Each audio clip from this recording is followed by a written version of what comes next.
ఆంధ్రాలో MLC election one sided. ఎందుకంటే YSR Congress party పోటీ నుంచి పారిపోయింది. అదే సందర్భంలో తెలుగుదేశం పార్టీ అభ్యర్థులు ఇద్దరు, ఇంకో పక్కన కమ్యూనిస్ట్ అభ్యర్థి అయినటువంటి ఆయనకు కూడా తెలుగుదేశం జనసేన మద్దతు ఇచ్చి టీచర్ల దాంట్లో కూడా గెలుపు గ్యారంటీగా ఉంది.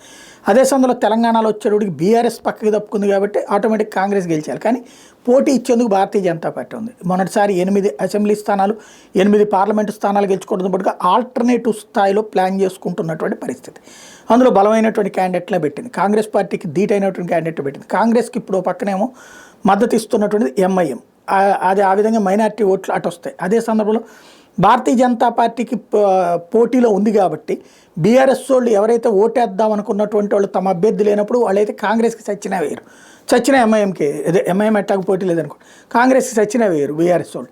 వాళ్ళందరూ ఇటు బీజేపీకి వేసినా ఆశ్చర్యపోనక్కర్లేదు. కాబట్టి అదే జరిగిందంటే కనుక రేపు జరగబోయే స్థానిక ఎన్నికలకి బీజేపీ మరింత స్ట్రాంగ్గాను, బీఆర్ఎస్ మరింత స్ట్రాంగ్గా వస్తే తమ పరిస్థితి ప్రాబ్లం అయిపోతుందని భావిస్తున్నారు.